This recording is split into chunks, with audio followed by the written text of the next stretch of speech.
Bismillahirrahmanirrahim. Assalamualaikum warahmatullahi wabarakatuh. Perkenalkan, nama saya Chandra Septo Reno Haji.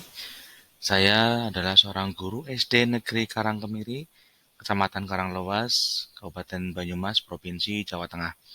Kali ini saya akan membuat aksi nyata topik Semangat Guru 2, kompetensi non-teknis kurikulum merdeka. Kemitraan dengan HP Indonesia dan juga VNV Communication.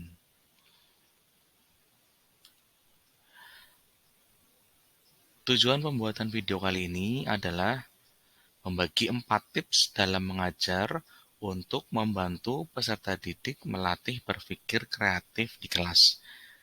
Tips yang pertama adalah berpikir divergen dan juga konvergen.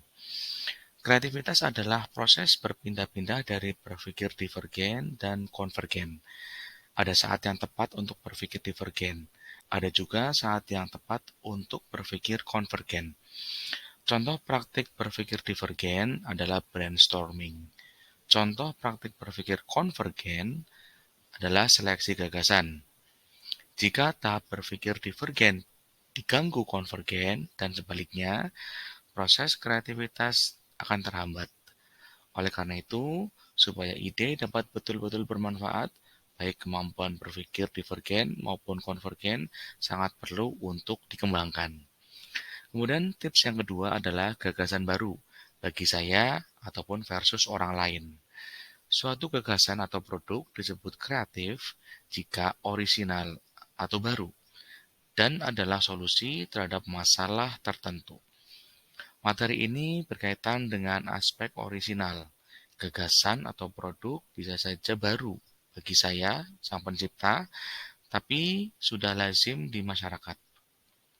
Jadi harus dibedakan antara berpikir kreatif dan produktif kreatif. Berpikir kreatif berfokus pada menghasilkan gagasan orisinal, tidak menjiplak. Sementara produk kreatif baru mungkin melibatkan penilaian orang lain. Produk inovasi hanya terjadi jika seseorang sudah punya mampu berpikir kreatif. Hal ini yang menyebabkan proses berpikir kreatif harus ditumbuhkan dulu menjadi kompetensi seseorang. Kemudian tips yang ketiga adalah dari kesalahan ke ide orisinil. Suatu gagasan atau produk disebut kreatif jika orisinal dan memiliki efektivitas atau solusi terhadap masalah tertentu. Materi ini akan berkaitan dengan aspek solusi. Artinya apa? Artinya berpikir kreatif adalah bentuk khusus problem solving.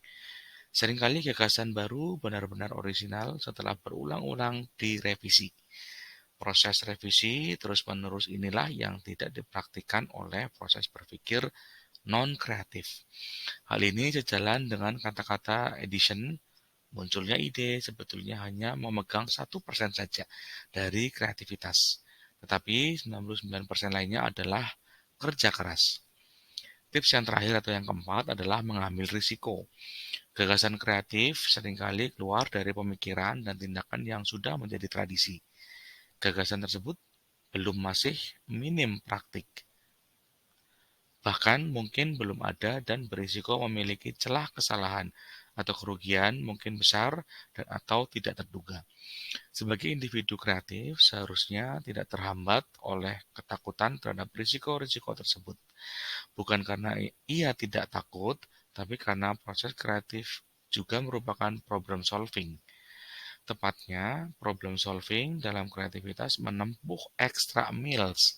Artinya, individu kreatif sudah mengkalkulasi risiko yang akan dihadapi. Oke, terima kasih. Itulah 4 tips dari saya. Semoga bermanfaat.